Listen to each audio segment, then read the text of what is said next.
Welcome to McTV News. I'm Emily Barsky. And I'm Parker Yocums. Thanks for joining us. Today in the news, we look at a local theft involving Facebook. After that, we will talk about the sub-zero temperature trends. Then we will speak with members of the MCC Film Club. Later on, we will look at texting and driving and its effects on drivers. Lastly, we'll talk about the MCC basketball teams in their recent action. All this coming up next on McTV News.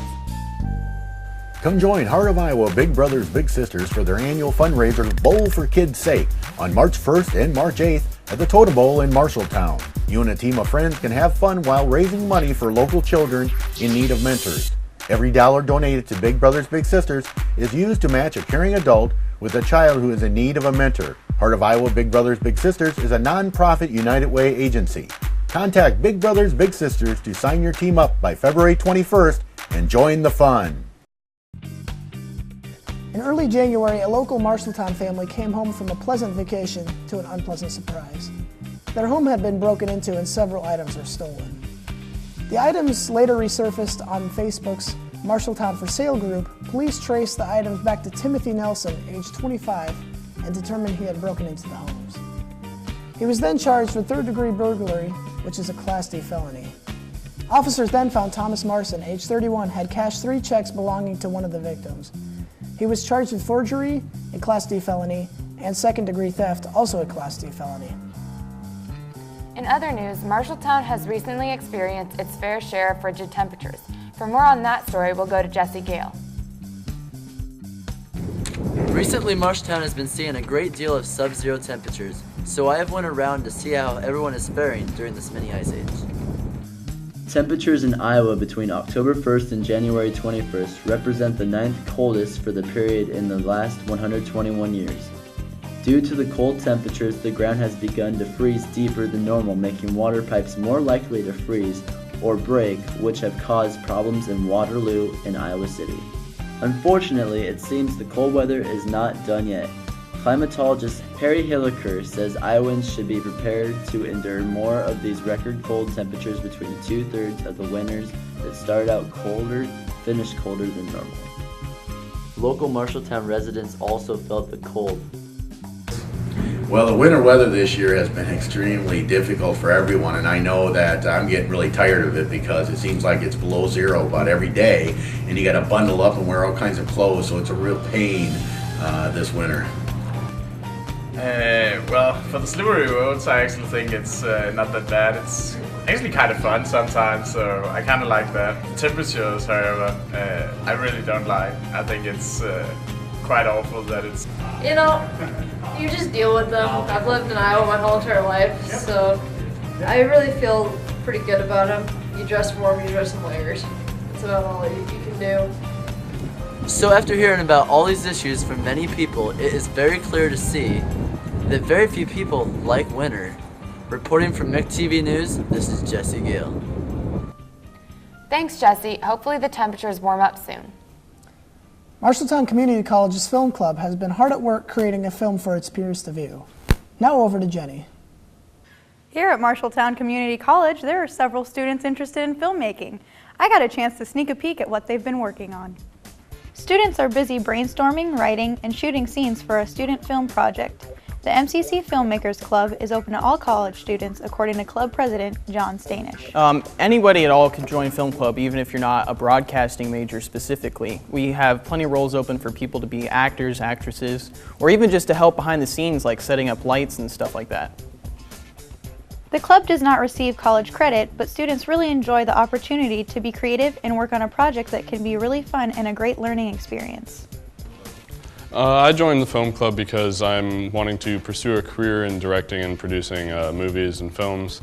So it's good practice, and it also looks good on a resume when you have actual film projects that you've produced and worked on already. It's been pretty fun. It's a nice experience to get to know everyone and get to try making a film. Faculty advisor Steve Muntz, who is a broadcasting professor at MCC, allows the students to use the college video equipment and resources like the TV studio, green screen, and editing systems. The Student Filmmakers Club here at MCC is a great club because even though students don't get credit, they get a lot of great experience. They can have fun producing their own film projects. So I think it's a win-win situation for the college and students. Students in the Filmmakers Club are working on an interesting project this year that involves a behind-the-scenes look at a student film production. This year we're working on a film that we kind of have under wraps, but the interesting thing is we're also shooting a behind the scenes of the film as we make it. So people can kind of get a look at how we made it and just the process behind doing a student film. Students are having a great time working on filmmaking, and I can't wait to watch their movie at the end of the semester. Signing off for McTV News, this is Jenny Hopper. Thanks, Jenny. Sounds like the film club has a lot on their plate. Texting while driving has proven to be a very dangerous task. Reporter Rob Petrie is standing by for more on that story. We all know that texting and driving is a serious issue today. It's claimed many lives, and many laws have been made to prevent it. However, it still continues. We decided to look into why it still happens today, and if texting is the only issue. In this modern age of technology, cell phones are becoming one of the most common forms of a personal computer. They allow us to check email, keep in touch with friends, play games, surf the web, and more. The issue of texting and driving has been an issue for a long time, but as the usage of cell phones increases, so do the urges to use them while driving.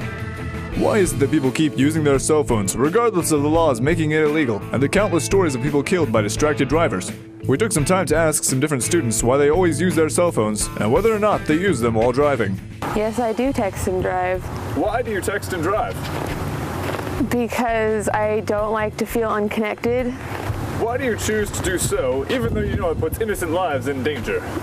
Because in my personal opinion, I feel like I'm in control enough to do it. How often would you say that you text and drive? Almost every time I'm in the car. Do you text and drive? I don't. Well, it makes me feel very uncomfortable knowing that other people aren't in control of their vehicles and that they could put themselves and others at risk at any moment. Do you ever feel in danger while you're on the road because of them? I do. Occasionally, yes, I do text and drive. Do you feel it makes it safer? You only text and drive when there's no other cars around? Not necessarily safer. I feel like I'm putting less people in danger if there's nobody around. If I have friends or someone in the car with me, I'll have them text for me. As you can see, technology and social media are becoming a large part of modern life. But people need to realize that while they may be an important part of life, they're not more important than their lives. Twitter, Facebook, texts, and Flappy Bird can wait. Just put down your phone and live to tweet another day. This is Rob Petrie, signing off. Thanks, Rob. For more information about texting and driving, visit iowadot.gov. MCC had a huge game against number 6 Indian Hills. Andrew is in the MCC Activity Center with highlights of that game. I'm here at Marshalltown Community College Student Activity Center where the Tigers played Indian Hills.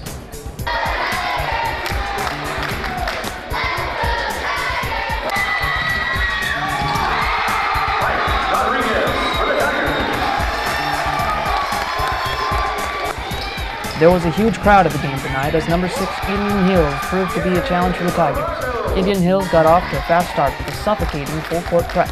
The Tigers had trouble handling the ball against the pressure as they turned the ball over 25 times in the first half. Leading the scorer for Indian Hills was Malik Dine with 20 points, followed by Roger Bobbitt with 17.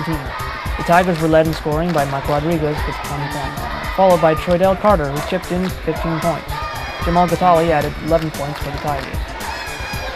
The Tigers trailed at halftime to Indian Hills 60-27, and the second half was more of the same as Indian Hills kept pressure on the Tigers and finished with 111-76 wins. Indian Hills improved to 21-2 overall, while the Tigers have won 12 and lost 10 games this season. That's all from the Student Activity Center. I'm Andrew Hughes reporting for McTV News. What an exciting game. Now over to James with the scoop on the Iowa Western game. The men's and women's basketball team were in action on Wednesday night here at the Student Activity Center.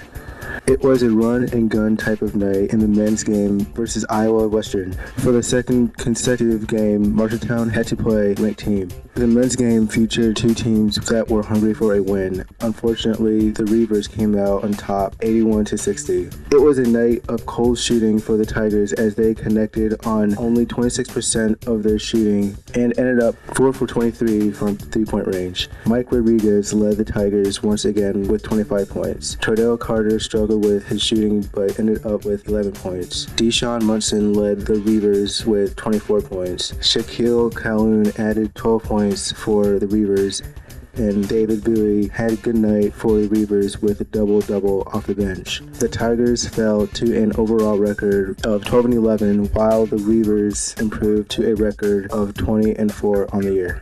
In the women's game, the Lady Tigers could not stay with the Reavers as Iowa Western was able to pull away early. The Reavers are 20-2 on the season and were a heavy favorite. They had 5 players in double figures on one night. The Tigers were led by Jasmine Howe with a game-high 19 points. She was able to convert on 5 for 3-pointers. Ashley Sagato had 11 points and 6 rebounds. The loss gave the Lady Tigers a 14-6 record for the season. That's all here from the MCC Gym. I'm James Gaffney reporting from McTV News. Thanks, James. Hopefully the Tigers will bounce back next week. That's all from McTV News. Thanks for joining us. See you next week.